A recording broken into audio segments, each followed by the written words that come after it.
Hello my dear students, welcome to ATP star Kota. बच्चों, metallurgy को आगे बढ़ाते हैं और आज बात करते हैं स्टेप 2 की।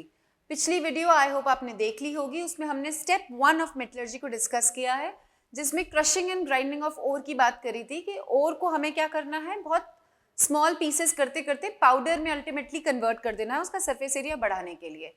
उस फर्स्ट स्टेप में कोई भी केमिकल चेंज नहीं आया था, कोई केमिकल रिएक्शन नहीं हुआ था, और जैसा है, जिस नेचर का है, जितना प्योर इम्प्योर है उतना ही उस स्टेप में रहेगा, राइट। अब हम उसके आगे की बात करते हैं और सेकेंड स्टेप को शुरू करते हैं। Second step is all about the purification of ore. तो अभी हमारे पास सिचुएशन क्या है कि we have the powdered ore जो हमने अर्थ में से निकाला है, ठीक है।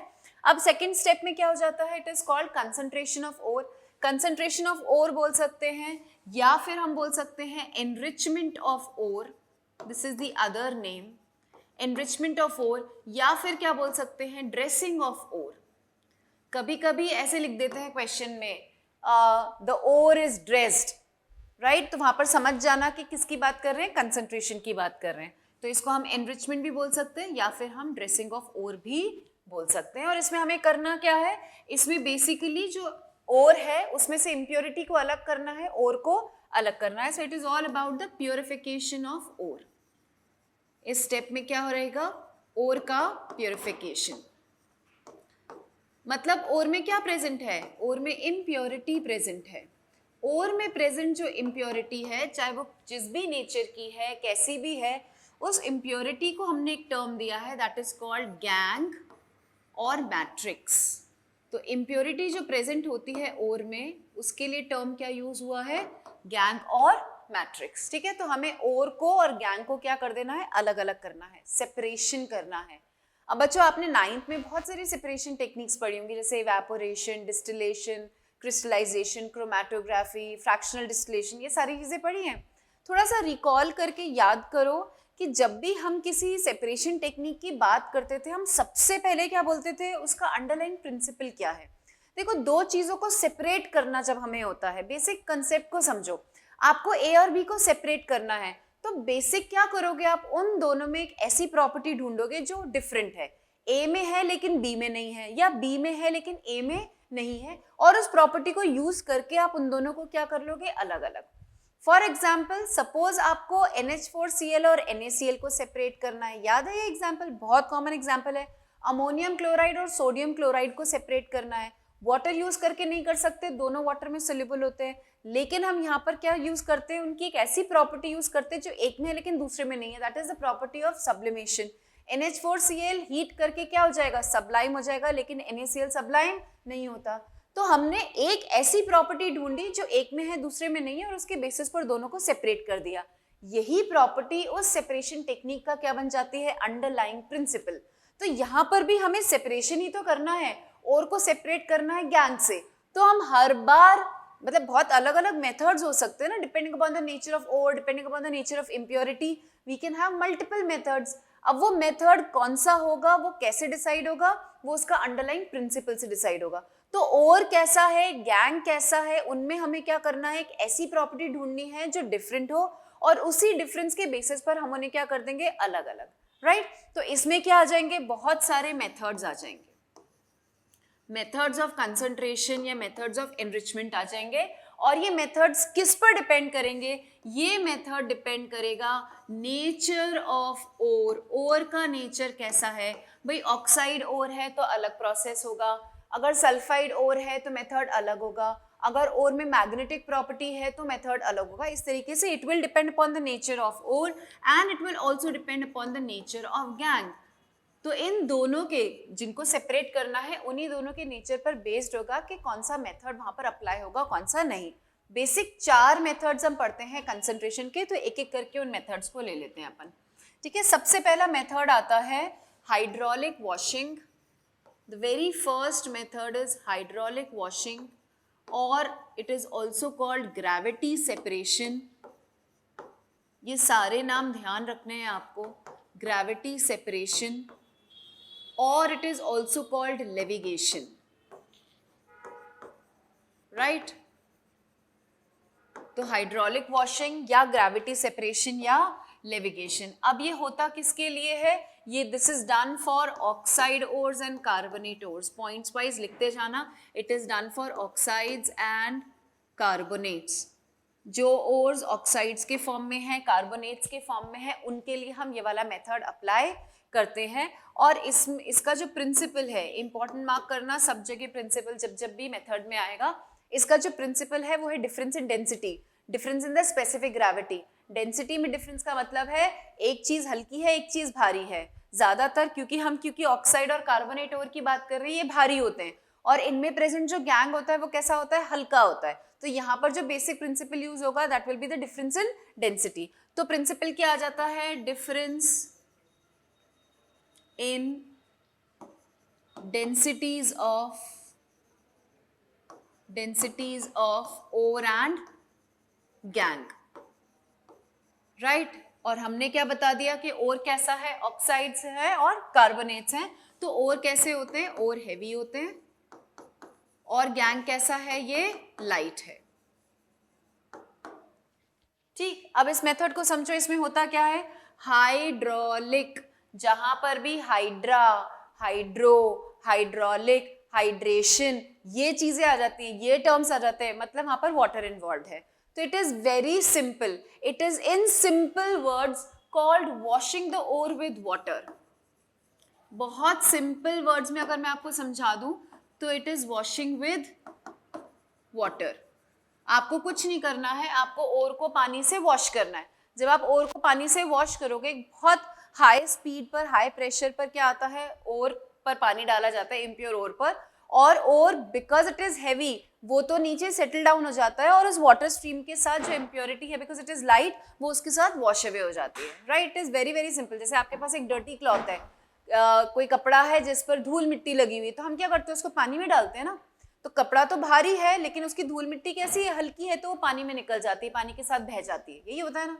बिल्कुल यही प्रोसेस है, you have to wash the ore with water. तो ओर क्योंकि हैवी है, वो क्या होगा, वहीं सेटल हो जाएगा, स्ट्रीम के साथ नहीं बहेगा, पानी के साथ नहीं बहेगा, क्योंकि वो हैवी है।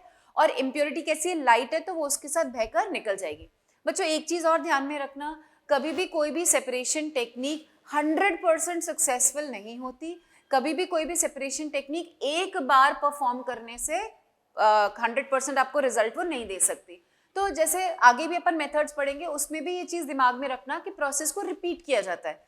जैसे आपने एक ओर लिया, इम्प्योर ओर, आप उसकी हाइड्रोलिक वॉशिंग करवा रहे हो, आपने एक बार उसको वॉश किया, इम्प्योरिटी हटाई, ऐसा नहीं कि वो प्योर हो गया कि हम उसको थर्ड स्टेप में ले जाएं, ये नहीं करेंगे। हम उसको ये प्रोसेस 2-3 बार रिपीट करेंगे ताकि मैक्सिमम से मैक्सिमम हम उसका प्योरिफिकेशन कर सके, राइट। तो रिपीटेशन करना पड़ता है। इट इज, इसमें क्या कर रहे हैं, हम सिंपली वाटर के साथ वॉश कर रहे हैं, और इम्प्योरिटी क्योंकि लाइट है वो बह जाएगी, और जो हैवी है वो वहीं पर सेटल हो जाएगा। बहुत सिंपल सा प्रोसेस है। चलो, ये तो हो गया हमारा कौन सा, ये हो गया हमारा फर्स्ट मेथड। सेकंड मेथड की बात करते हैं, तो सेकंड मेथड आ जाएगा magnetic separation. Second method is magnetic separation. अब आई होप ये नाम से ही आपको समझ में आ रहा है। मैग्नेटिक सेपरेशन मतलब आप वहां पर क्या यूज कर रहे हो, इलेक्ट्रोमैग्नेट्स यूज कर रहे हो ओर और गैंग को सेपरेट करने के लिए। इट मींस यहाँ पर जो प्रिंसिपल या जो प्रॉपर्टी हमने सिलेक्ट करी है वो मैग्नेटिक प्रॉपर्टी है। दोनों में से एक मैग्नेटिक है, दूसरा नॉन मैग्नेटिक है, राइट। इस प्रॉपर्टी को यूज करके हम दोनों को क्या करेंगे, अलग कर लेंगे। जैसे फॉर एग्जांपल अपन पढ़ते हैं ना, सैंड में आयरन नेल्स हैं, तो कैसे सेपरेट करोगे, भाई एक मैग्नेट ले आओ, आयरन नेल्स उस पर अट्रैक्ट होकर स्टिक हो जाएंगे, सैंड नहीं हो पाएगी। क्यों, क्योंकि सैंड नॉन मैग्नेटिक है और आयरन मैग्नेटिक है। सेम यही चीज यहाँ पर है, दोनों में से एक मैग्नेटिक है, एक नॉन मैग्नेटिक है, तो वही प्रॉपर्टी हमने यहाँ पर यूज करी है। तो इसका जो प्रिंसिपल होगा, इंपॉर्टेंट मार्क करके हमेशा लिखना है प्रिंसिपल, ये ध्यान रखना। प्रिंसिपल क्या होगा इसका, difference in magnetic property, difference in magnetic properties of ore and gang, difference in magnetic properties of ore and gang। ठीक है, ओर मैग्नेटिक है, गैंग नॉन मैग्नेटिक है, ऐसा भी हो सकता है। ओर नॉन मैग्नेटिक है, गैंग मैग्नेटिक है, तब भी आप मैग्नेटिक सेपरेशन को परफॉर्म कर सकते हो। अब देखो इसको कैसे किया जाता है, एक सिंपल मेथड से मैं आपको समझा देती हूँ। यहाँ पर क्या होता है, दो रोलर्स लिए जाते हैं, इस तरीके से दो रोलर्स हैं, one of them is magnetic and the other one is non magnetic. से ये वाला जो है ये मैग्नेटिक है, मैं यहाँ पर M लिख देती हूँ इसके अंदर, तो आपको आइडेंटिफाई हो जाएगा ये वाला कैसा है, दिस इज मैग्नेटिक, और ये वाला कैसा है, दिस इज नॉन मैग्नेटिक। ठीक है, तो एक मैग्नेटिक है एक नॉन मैग्नेटिक है, और इन पर क्या रन करती है, इन पर एक बेल्ट, कन्वेयर बेल्ट रन करती है, इस तरीके से मोटर ड्रिवन है, ये बेल्ट इस पर ऐसे रन कर रही है। ठीक है, इस तरीके से ये इस डायरेक्शन में बेल्ट चल रही है। अब हम क्या करते हैं, जो भी हमारा पाउडर्ड ओर है जिसको हमको सेपरेट करना है वो हम यहाँ पर डालना शुरू कर देते हैं। तो यहाँ पर हमने क्या किया, पाउडर्ड ओर डाल दिया। कुछ भी कंसिडर कर लो, लेट्स से हम कंसिडर कर रहे हैं कि ओर कैसा है, मैग्नेटिक है, और उसमें जो गैंग है वो कैसा है, नॉन मैग्नेटिक। ठीक है, सपोज हमने कंसिडर कर लिया। अब ये पूरा जो इम्प्योर ओर है ये बेल्ट के साथ घूमेगा, जिस तरीके से बेल्ट घूम रही है ये भी क्या करेगा, ये ट्रैवल करेगा। ट्रैवल करते करते करते ये ओर कहाँ आ गया, ये इम्प्योर ओर आ गया कहाँ पर, मैग्नेटिक रोलर के पास। अब क्योंकि ओर मैग्नेटिक है, क्योंकि ओर मैग्नेटिक है, मैं दोनों को डिफरेंट कलर से बना देती हूँ। ये जो ओर है ये मैंने ग्रीन कलर से बनाया है, और जो गैंग है उसको अपन बना लेते हैं येलो कलर से, तो आपको अच्छे से समझ में आ जाएगा। तो गैंग कैसा है, नॉन मैग्नेटिक है, ये ओर था, इसके अंदर थोड़ा थोड़ा थोड़ा थोड़ा क्या है, गैंग भी है, ओर भी चल रहा है, गैंग भी चल रहा है, दोनों कहाँ पर आ गए, मैग्नेटिक रोलर के पास आ गए। अब जब ये यहाँ पर आ जाएंगे तो क्योंकि ओर कैसा है, मैग्नेटिक है, तो वो यहाँ पर अट्रैक्ट होगा तो थोड़ा अंदर अंदर अंदर करके इस तरीके से गिरेगा, थोड़ा अट्रैक्शन चलेगा ना, अट्रैक्शन चलेगा तो ऐसे गिरेगा। और जो इम्प्योरिटी है क्योंकि वो नॉन मैग्नेटिक है वो तो सीधे सीधे ऐसे गिर जाएगी ना, तो इम्प्योरिटी का बंडल आपको हीप अलग मिलेगा और ओर का हीप आपको यानी बंडल आपको अलग मिलेगा। अब आपको क्या करना है, बात याद रखनी है कि कोई भी प्रोसेस एक बार में सक्सेसफुल नहीं है। जो ओर आपको यहाँ से मिला है इसका दोबारा मैग्नेटिक सेपरेशन करवाओ, फिर दोबारा से करवाओ, तो अल्टीमेटली आपको क्या होगा, ओर और गैंग बहुत अच्छे से सेपरेटेड मिल जाएंगे, राइट। अगर उल्टा है, सपोज ओर नॉन मैग्नेटिक है और गैंग मैग्नेटिक है, तो बस अदला बदली तो करनी है, ओर बाहर की तरफ गिरेगा, गैंग अंदर की तरफ अट्रैक्टेड गिरेगा, लेकिन गिरेंगे अलग अलग, anyhow they will get separated, right। तो ये वाली प्रॉपर्टी हम मैग्नेटिक प्रॉपर्टी यूज करके इनको क्या कर सकते हैं, सेपरेट। बहुत अच्छा मेथड है। यहाँ पर जो हम मैग्नेट्स यूज कर रहे हैं सिंपल मैग्नेट्स नहीं है, दे आर इलेक्ट्रोमैग्नेट्स, ठीक है, ये चीज ध्यान रखनी है। दूसरा अपन एक एक एग्जाम्पल देख लेते हैं। पहला केस अपन ने क्या ले लिया कि ओर मैग्नेटिक है और गैंग कैसा है, नॉन मैग्नेटिक, तो इसका एग्जाम्पल याद रखना, क्रोमाइट ओर का एग्जाम्पल आप ले सकते हो जो कि कैसा है, मैग्नेटिक है, क्रोमाइट ओर। क्रोमाइट ओर का फॉर्मूला हो जाएगा FeO.Cr2O3, और उसमें जो गैंग प्रेजेंट है नॉन मैग्नेटिक वो क्या है, सिलिका, सिलिका यानी रेत, SiO2, तो ऑफ कोर्स ये कैसा है, नॉन मैग्नेटिक। अपन दूसरा एग्जांपल भी ले सकते हैं जहां पर इसका रिवर्स केस है कि ओर जो है वो कैसा है, non magnetic, right. For example cassiterite, cassiterite जिसको अपन क्या बोलते हैं, टिन स्टोन भी बोलते हैं, ये टिन का ओर है, टिन स्टोन, SnO2 इसका फॉर्मूला है। ये तो कैसा है, नॉन मैग्नेटिक, लेकिन इसमें जो इम्प्योरिटी प्रेजेंट होती है, गैंग प्रेजेंट होता है, वो गैंग कैसा है, मैग्नेटिक। इसमें क्या प्रेजेंट होता है, इसमें वुल्फ्रेमाइट प्रेजेंट होता है, एज इम्प्योरिटी वुल्फ्रेमाइट प्रेजेंट है। वुल्फ्रेमाइट का फॉर्मूला आ जाएगा क्या, FeWO4.MnWO4, और ये कैसी है, ये मैग्नेटिक है, राइट। तो आप किसी के लिए भी इसको यूज कर सकते हो, बस there should be a difference in the magnetic property of ore and impurity. I hope ये आपको समझ में आया होगा। ये क्या हो गया, सेकेंड मेथड हो गया अपना। अब बात करते हैं अपन थर्ड मेथड के बारे में। थर्ड मेथड बोर्ड के पॉइंट ऑफ व्यू से इंपॉर्टेंट है बच्चों। थर्ड मेथड आ जाता है फ्रॉथ फ्लोटेशन।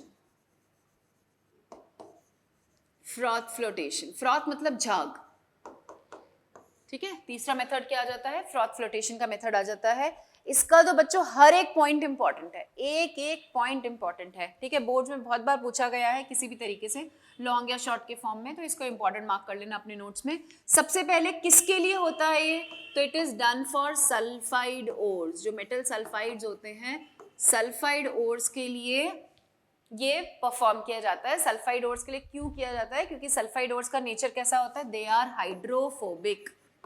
हाइड्रोफोबिक, अभी बताया था हाइड्रो, हाइड्रा, ये टर्म आ जाए इसका मतलब कहीं ना कहीं वाटर इन्वॉल्व है, और फोबिया मतलब डर। तो ये सल्फाइड ओर्स क्या है, वाटर से रिपेल होते हैं, वाटर से दूर भागते हैं, राइट, वाटर को अट्रैक्ट नहीं करेंगे, उससे क्या करेंगे, हमेशा दूर भागेंगे। तो सल्फाइड ओर्स हाइड्रोफोबिक हैं।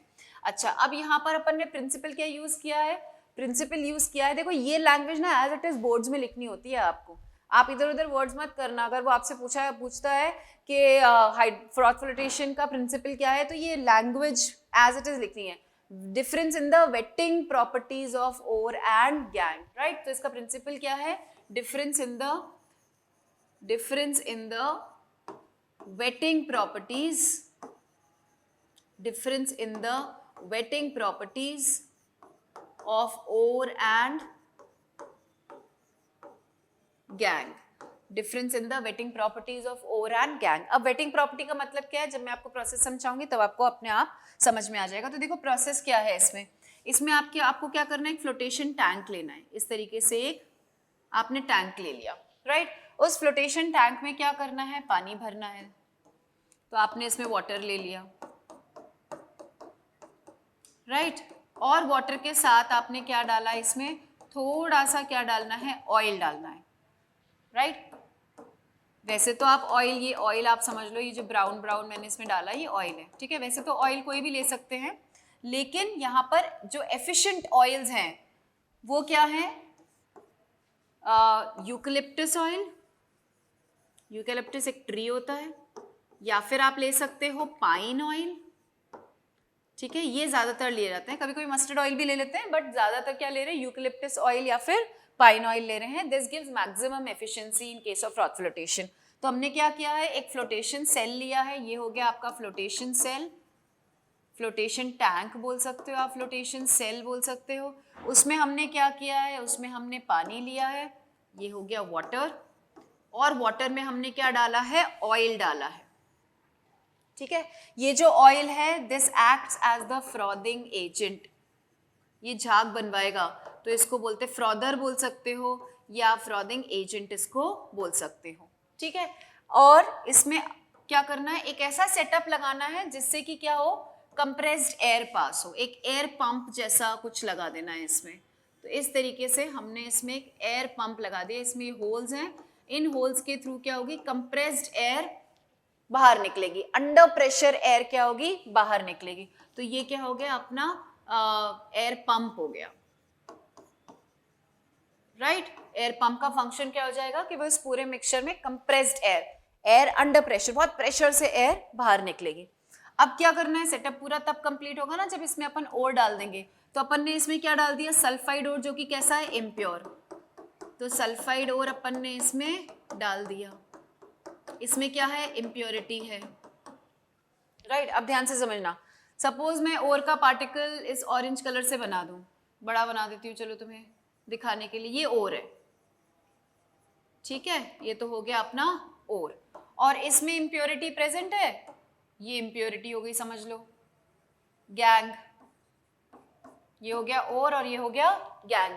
अब ओर कैसा है बच्चों, ओर है सल्फाइड, सल्फाइड यानी हाइड्रोफोबिक। अब इसमें दो सॉल्वेंट है, इसमें दो लिक्विड है, एक हो गया वाटर, एक हो गया ऑयल। और हम सबको बहुत अच्छे से पता है कि वाटर और ऑयल आपस में मिक्स नहीं करते, मतलब उनका नेचर कैसा है, अलग अलग नेचर है, वो सेपरेट रहते हैं। तो आपके पास दो लिक्विड है, एक है वाटर, एक है ऑयल, और मिक्सचर में भी, ओर में भी आपके पास दो चीजें, एक ओर खुद और एक उसमें प्रेजेंट इम्प्योरिटी यानी गैंग। और क्योंकि वो सल्फाइड ओर है, ये कैसा है, हाइड्रोफोबिक। ध्यान से समझना, यहीं से ही पूरी कहानी आपको समझ में आएगी। सल्फाइड ओर कैसा है, हाइड्रोफोबिक, मतलब वो वाटर को क्या करना चाहता है, दूर रखना चाहता है। वाटर को क्या करता है, रिपेल। वाटर को दूर कब रखेगा, जब वाटर के ऑपोजिट को अट्रैक्ट कर लेगा। तो सपोज मैं ओर हूं और मुझे पानी नहीं डालना, मुझे पानी से दूर रहना है, तो अगर मैं अपने आसपास एक ऑयल की लेयर लगा लूं तो ऑयल वाटर को पेनिट्रेट नहीं करने देगा और वाटर मुझ तक नहीं पहुंच पाएगा, एज सिंपल एज दैट। तो ये जो ओर होता है, ये क्या करता है, अपने अराउंड क्या करता है, किसको कवर करता है, ऑयल को कवर करता है। इसके अराउंड क्या आ जाती है, ऑयल की लेयर आ जाती है। यही लिखा है वेटिंग प्रॉपर्टी, किससे वेट हो रहा है? Ore is getting wet with oil, क्योंकि वो हाइड्रोफोबिक है। जबकि इसमें प्रेजेंट जो इम्प्योरिटी है वो इम्प्योरिटी या तो इसके कंपैरिजन में लेस हाइड्रोफोबिक है या फिर वो हाइड्रोफिलिक है। हाइड्रोफिलिक मतलब वाटर लविंग है। तो वो अगर लेस हाइड्रोफोबिक है या हाइड्रोफिलिक है, दोनों ही केसेस में वो क्या करेगी? वो अपने आसपास किसकी लेयर बनाएगी भाई? किससे वेट होगी? वो वाटर से वेट होगी। ठीक है, इसलिए लिखा है हमने डिफरेंस इन वेटिंग प्रॉपर्टी। तो ओर का नेचर ऐसा है कि वो अपने आसपास ऑयल की लेयर बनाता है और इम्प्योरिटी का नेचर ऐसा है कि वो अपने आसपास वाटर की लेयर बनाती है। अब हमें ये भी पता है कि ऑयल जो होते हैं they are less dense than water, they are lighter than water and that is why they have a tendency to float over the surface of water. अगर आपने वाटर में ऑयल डाल दिया तो वो धीरे धीरे करके उसके सरफेस पर आकर एक अलग लेयर बना लेगा, it forms a top layer. तो अब इस चीज को ना थोड़ा विजुअलाइज करने की कोशिश करना, यहाँ से पिक्चर बनाना अपने दिमाग में। यहाँ पर ओर और गैंग दोनों हैं, दोनों का नेचर डिफरेंट है। ओर ने अपने आसपास लेयर बना ली ऑयल की, गैंग ने अपने आसपास लेयर बना ली किसकी? वाटर की। ऑयल की टेंडेंसी है ऊपर राइज करने की, ऑयल की टेंडेंसी है ऊपर राइज करने की, वो साथ में किसको लेकर जाएगा? ओर को लेकर जा रहा होगा ना। तो इसमें इमेजिन करो कि ऑयल धीरे धीरे धीरे धीरे करके ऊपर की तरफ जा रहा है और उसके साथ साथ ऊपर की तरफ कौन जा रहा है? ओर जा रहा है। जबकि इम्प्योरिटी क्योंकि वाटर से वेट है, क्योंकि वाटर से सराउंडेड है, वो यहीं रहेगी, वो ऊपर ट्रैवल नहीं करेगी। ठीक है, नीचे भी सेटल कर सकती है, यहाँ पर भी सस्पेंडेड रह सकती है, लेकिन वो एनी हाउ ऊपर तो ट्रैवल नहीं करेगी। ऊपर कौन ट्रैवल करेगा? और ट्रैवल करेगा। क्यों? क्योंकि वो ऑयल से वेट है। अब इसको और एफिशिएंट बनाने के लिए हमने क्या किया? कंप्रेस्ड एयर इसमें पास करी और उसके साथ साथ इस मिक्सचर में एक चीज और डाली जाती है, दैट इज, एक एग्जाम्पल दे रही हूं मैं आपको। For example sodium ethyl xanthate, sodium ethyl xanthate. ठीक है, ये कंपाउंड है, इथाइल की जगह और भी कुछ कोई हो सकता है, प्रोपाइल हो सकता है, ब्यूटाइल हो सकता है। तो ये एक सबसे कॉमन एक कंपाउंड है जो हम इस मिक्सचर में डालते हैं। अब देखो ये क्या है? ये एक्ट करता है एज द फ्लोटिंग एजेंट, या इसको आप कलेक्टर बोल सकते हो। ये एक्ट करता है एज अ फ्लोटिंग एजेंट और इसका काम क्या है? इसका काम है कि ये जो ऑयल की लेयर बनी है, ये जो ओर के आसपास ऑयल की लेयर बनी है, ये सोडियम इथाइल ज़ैंथेट क्या करेगा? ये जो कंप्रेस्ड एयर आप इसमें पास कर रहे हो, इन एयर बबल्स को इस पर अटैच करवाएगा। ये जो, अच्छा दूसरा कलर ले लेते हैं, चलो अपन, पिंक तो कलर अपन ने उसके लिए ले लिया था, ब्लू ले लेते हैं, लाइट ब्लू। ठीक है, ये क्या करेगा? यहाँ पर एयर बबल्स अटैच करवा रहा है। ये क्या अटैच हो रहे हैं? एयर बबल्स अटैच हो रहे हैं। तो यहाँ पर आप क्या पास कर रहे हो? कंप्रेस्ड एयर पास कर रहे हो और आपने मिक्सचर में क्या डाला हुआ है? एक ऐसा एजेंट डाला हुआ है, सोडियम इथाइल ज़ैंथेट करके एक ऐसा कंपाउंड डाला हुआ है। वो कंपाउंड क्या करेगा? जो एयर बबल्स हैं उनको ऑयल ओर पर या ऑयल पर और स्टिक करवाएगा। अब दोनों इफेक्ट इमेजिन करो, ऑयल वैसे ही लाइटर है, वो ऊपर राइज कर रहा है वाटर के ऊपर, किसको साथ ले जाते हुए? ओर को साथ ले जाते हुए। साथ में आपने जो फ्लोटिंग एजेंट डाला है सोडियम इथाइल ज़ैंथेट, वो क्या कर रहा है? उस पर और एयर बबल्स अटैच कर रहा है। एयर भी तो चीजों को क्या करती है? लाइट करती है ना? एयर भी क्या करती है? चीजों को लाइट करती है। तो ऑयल तो वैसे ही ऊपर जा रहा था, एयर बबल्स और उस पर अटैच हो गए, वो और लाइट हो गया, अब वो और तेजी से ऊपर जाएगा। और किस फॉर्म में जाएगा? जहां पर भी आप एयर पास करते हो वहां पर झाग बनने लग जाता है ना। आपने बाल्टी में पानी लिया, एक टब में पानी लिया और उसमें आपने डिटर्जेंट डाल दिया और फिर उसको ऐसे शेक करते हो ना, आप क्या कर रहे हो? एयर ही तो सर्कुलेट कर रहे हो, उसमें झाग बनने लग जाता है। या आप एक स्ट्रॉ से अगर उसमें फूंक मारोगे तो उसमें बबल्स उठने लग जाएंगे, झाग बनने लग जाएगा, राइट? तो एयर सर्कुलेशन की वजह से, एयर बबल्स उस पर अटैच होने की वजह से वो और तेजी से ऊपर जाता है लाइट होकर, और वो किस फॉर्म में जा रहा होता है? झाग के फॉर्म में जा रहा होता है, ऊपर फ्रॉथ के फॉर्म में जा रहा होता है। इसलिए प्रोसेस का नाम क्या रखा है? Froth flotation, right? तो इस पूरे प्रोसेस में क्या हो रहा है? ये इस तरीके से ऊपर फ्रॉथ बनने लग जाएगा, इस तरीके से ऊपर क्या बनने लग जाएगा? फ्रॉथ बनने लग जाएगा। इस फ्रॉथ में क्या होगा? इस फ्रॉथ में ओर होगा। इस फ्रॉथ में क्या आएगा? इस फ्रॉथ में ओर आएगा। और जो इम्प्योरिटी है वो ये प्रोसेस में इन्वॉल्व नहीं होगी, वो यहीं कहीं ही रहेगी, वाटर में ही क्या रहेगी? सस्पेंडेड रहेगी। अब आप इस फ्रॉथ को क्या करो? सेपरेट कर लो और इसके एसिडिफिकेशन या किसी और प्रोसेस से क्या कर सकते हो? आप ओर को फ्रॉथ से अलग कर सकते हो। तो इस तरीके से फ्रॉथ से ओर अलग हो जाएगा। जो गैंग है, जो इम्प्योरिटी है, वो यही फ्लोटेशन सेल में ही रह जाएगी। हालांकि इतना सिंपल नहीं है जिस तरीके से मैंने आपको पढ़ाया है, इसमें और भी चीज़ें आती हैं, इसमें डिप्रेसिंग एजेंट्स आते हैं, इसमें एक्टिवेटिंग एजेंट्स आते हैं, पर वो 10th के लेवल तक रिक्वायर्ड नहीं है। वो जब आप 12th में दोबारा चैप्टर पढ़ते हो मेटलर्जी, आप दोबारा टॉपिक पढ़ते हो इनऑर्गेनिक में, तब वो और डिटेल में आ जाता है, ठीक है। बट एज ऑफ नाउ ये सारी चीज़ें सफिशिएंट है। आप फ्रॉथ फ्लोटेशन को बहुत इजीली इस तरीके से अपने आंसर में फ्रेम करके लिख सकते हो, बहुत बढ़िया मार्क्स मिलेंगे। डायग्राम जरूर बनाना है, ठीक है। तो ये क्या हो गया, अपना थर्ड मेथड हो गया फ्रॉथ फ्लोटेशन का। अब फोर्थ मेथड पर आ रहे हैं। क्या कर रहे हैं अपन, स्टेप 2 कर रहे हैं मेटलर्जी का, जिसमें ओर का प्योरिफिकेशन कर रहे हैं, बोल रहे हैं उसको कंसंट्रेशन। उसमें पहला मेथड पढ़ लिया अपन ने हाइड्रोलिक वॉशिंग, दूसरा मेथड पढ़ लिया अपन ने मैग्नेटिक सेपरेशन, तीसरा मेथड पढ़ लिया फ्रॉथ फ्लोटेशन। अब अपन फोर्थ मेथड पर आ रहे हैं इन द स्टेप 2, ठीक है। फोर्थ मेथड आ जाता है केमिकल सेपरेशन। फोर्थ मेथड आ जाता है केमिकल सेपरेशन। अब ये तो नाम से ही समझ में आ रहा है, केमिकल सेपरेशन मतलब हम ओर और गैंग की किसी न किसी केमिकल प्रॉपर्टी को यूज करके उनको क्या करेंगे, अलग करेंगे। तो यहाँ पर जो अंडरलाइंग प्रिंसिपल आ जाता है वो क्या आ जाता है, difference in chemical property, difference in chemical properties of ore and gangue. कोई ना कोई केमिकल प्रॉपर्टी को हम यहाँ पर यूज करेंगे। ज्यादातर जिस केमिकल प्रॉपर्टी को हम यहाँ पर यूज करते हैं वो होती है सॉल्युबिलिटी। अब तुम बोलोगे कि मैम सॉल्युबिलिटी तो फिजिकल प्रॉपर्टी होती है, तो मेरे बच्चों सॉल्युबिलिटी दोनों तरीके की प्रॉपर्टी होती है, फिजिकल भी और केमिकल भी। डिपेंड करता है कि जो सॉल्युबिलिटी का प्रोसेस है वो कैसे हो रहा है। अगर सिर्फ पार्टिकल्स जो है इंटरमोलिकुलर स्पेस ऑक्यूपाई करके डिसॉल्व हो रहे हैं, फिजिकल हो जाएगा। लेकिन अगर वो सॉल्वेंट से रिएक्ट करके और किसी और सोल्यूबल फॉर्म में कन्वर्ट होकर डिसॉल्व हो रहा है तो वो केमिकल हो जाएगा। तो यहाँ पर केमिकल प्रॉपर्टी क्या है, सॉल्युबिलिटी है। अपन एक एग्जांपल से समझते हैं, और सबसे बड़ी एग्जांपल इसको समझने का, सबसे बढ़िया एग्जांपल इस चीज को समझने का है बॉक्साइट का एग्जांपल। राइट, बॉक्साइट क्या है, bauxite is an ore of aluminium. Formula क्या है, Al2O3.2H2O। ये हो गया बॉक्साइट का formula. It is an ore of aluminium. ये तो ओर है, इसमें जो प्रेजेंट इम्प्योरिटी है वो दो इम्प्योरिटीज होती है। एक होती है सिलिका की SiO2 और एक होती है Fe2O3 की। ये दो इम्प्योरिटीज इसमें प्रेजेंट होती है। तो मेन ओर तो आपका क्या हो गया, बॉक्साइट हो गया, Al2O3.2H2O। और उसमें जो इम्प्योरिटी है वो कौन सी हो गई, दो इम्प्योरिटी प्रेजेंट है, SiO2 और Fe2O3। अब ये तो आप अर्थ क्रस्ट में से निकाल रहे हो ना बॉक्साइट, तो जियोग्राफिकल लोकेशन के बेसिस पर इनका अमाउंट ऊपर नीचे हो सकता है। हो सकता है किसी बॉक्साइट में सिलिका मेजर इम्प्योरिटी हो, Fe2O3 कम हो सकता है दूसरी जगह से आपने बॉक्साइट को निकाला, वहां पर Fe2O3 मेजर इम्प्योरिटी है, सिलिका क्या है, माइनर इम्प्योरिटी। तो अलग अलग मेथड्स हैं, हमें इतना डिटेल में नहीं पढ़ना है। एज आई सेड, ये 12th में दोबारा चैप्टर आता है, तब आप इसको और डिटेल में पढ़ते हो। पर अगर SiO2 मेजर इम्प्योरिटी है तो उसके लिए हम यूज करते हैं सरपेक्स प्रोसेस। अगर SiO2 मेजर इम्प्योरिटी है, Fe2O3 माइनर इम्प्योरिटी है, तो मेथड का नाम क्या हो जाता है, सरपेक्स प्रोसेस। सिर्फ नाम याद रखो। अगर Fe2O3 मेजर इम्प्योरिटी है तो हो जाता है हॉल्स प्रोसेस।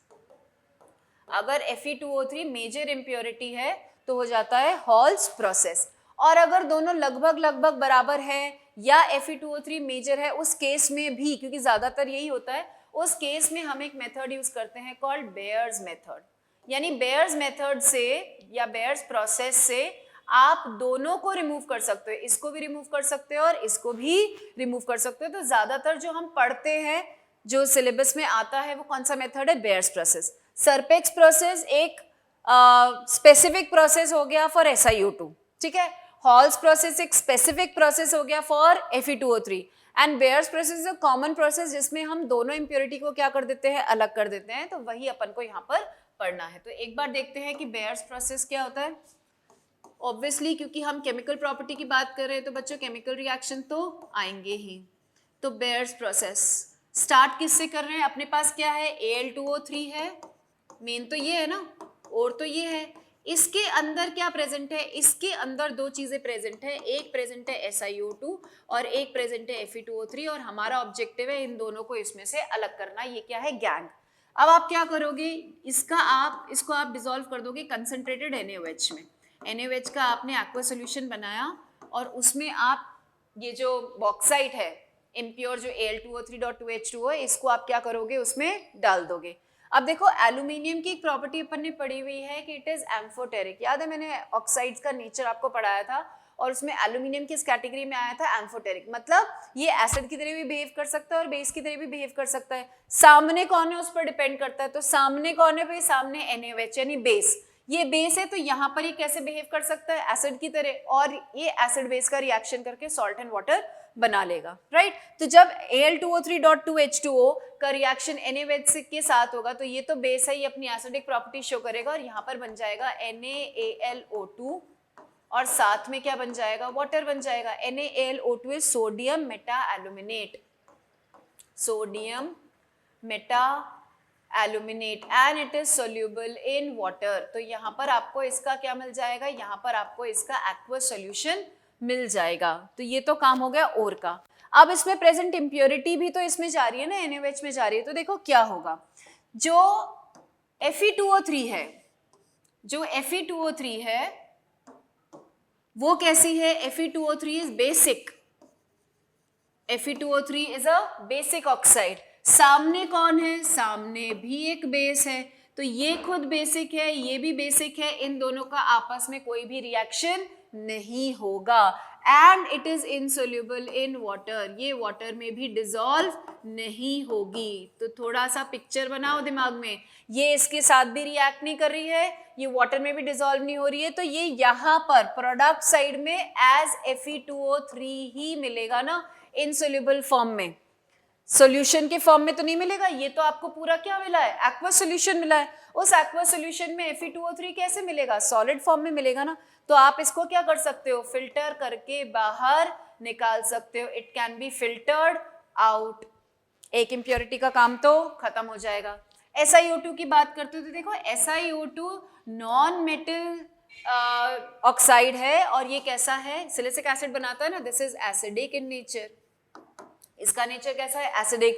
सामने कौन है, बेस, बिल्कुल रिएक्ट कर सकता है। तो ये SiO2 क्या करेगा, इसके साथ रिएक्ट करेगा और इस मेन रिएक्शन के साथ साथ एक पैरेलल रिएक्शन शुरू हो जाएगी, किसकी, SiO2 की रिएक्शन शुरू हो जाएगी, किसके साथ, NaOH के साथ, और ये बन जाएगा सोडियम सिलिकेट Na2SiO3 और साथ में क्या बन जाएगा, वाटर। ये भी कैसा है, वाटर में सोल्यूबल है। तो इस पूरे फर्स्ट स्टेप, अच्छा बेयर्स प्रोसेस में भी ये पहला स्टेप है, दिस इज स्टेप 1, राइट। तो पहले स्टेप में देखो क्या हुआ, आपने इम्प्योर Al2O3.2H2O लिया, उसमें दो इम्प्योरिटी थी, SiO2 की और Fe2O3 की। इस इस बॉक्साइड को, इम्प्योर ओर को आपने किस में डाल दिया, NaOH के एक्वस सॉल्यूशन में डाल दिया। वहां पर Al2O3 ने अपना एक सोल्यूबल कंपाउंड बना लिया, SiO2 ने अपना एक सोल्यूबल कंपाउंड बना लिया और Fe2O3 क्योंकि रिएक्ट नहीं कर पाया, सॉलिड के फॉर्म में वहीं रह गया। तो अब आपकी पोजीशन क्या है, आपके पास एक एक्वस सॉल्यूशन है, इमेजिन करो आपके पास एक एक्वस सॉल्यूशन है, उसमें दो चीजें हैं, मेजर तो चल रहा है और NaAlO2 और माइनर क्या चल रहा है, Na2SiO3। ये दोनों एक्वस सॉल्यूशन के अंदर है। Fe2O3 डिसॉल्व नहीं हो रहा, वो वहां पर इंसोल्यूबल रह रहा है, तो वो अलग से सॉलिड फॉर्म में आपको उसमें दिखाई दे रहा है। फिल्ट्रेशन किया आपने, फिल्ट्रेशन करके एक इम्प्योरिटी को क्या कर दिया, बाहर। अभी पूरा प्रोसेस नहीं हुआ है क्योंकि अभी तो दूसरी इम्प्योरिटी सोल्यूशन फॉर्म में है। अब हम क्या करेंगे, सेकेंड स्टेप करेंगे। तो देखो सेकेंड स्टेप में क्या होता है, क्या सिचुएशन है आपकी, आपकी ये सिचुएशन है, आपके पास ये है NaAlO2 का एक्वस सॉल्यूशन और इस NaAlO2 के एक्वस सॉल्यूशन में ही आपके पास एज इम्प्योरिटी क्या प्रेजेंट है, Na2SiO3 भी प्रेजेंट है। अब हमारा मेन ऑब्जेक्टिव है इसको रिमूव करना, तब तो बात भी बनेगी। अब क्या करते हैं हम, इसका हाइड्रोलाइसिस करवाते हैं, इसका हाइड्रोलाइसिस करवाते हैं।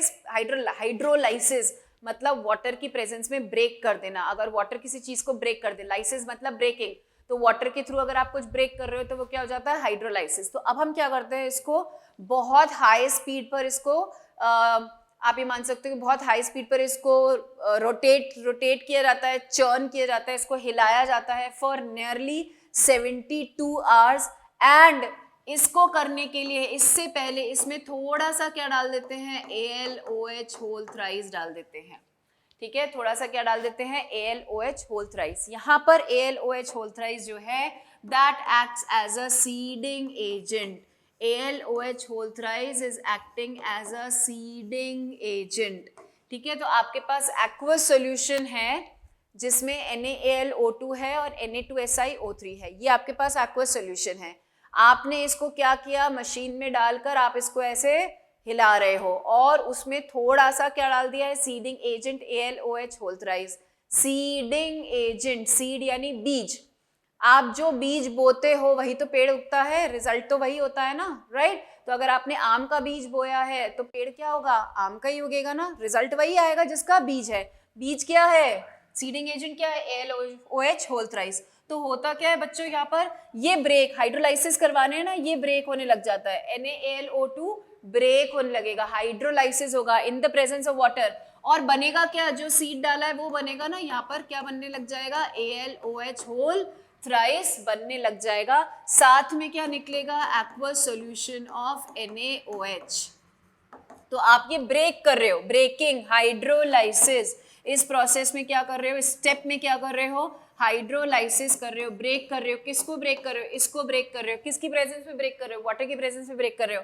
बनेगा क्या, क्योंकि seeding agent AlOH whole thrice डाला है तो बनेगा भी जो सीड है वही पेड़ उगेगा, AlOH whole thrice. और साथ में क्या मिलेगा, NaOH का एक्वस सॉल्यूशन. ये AlOH whole thrice वाटर में सोल्यूबल या NaOH में सोल्यूबल नहीं है, तो ये आपको प्रेसिपिटेट के फॉर्म में मिलेगा.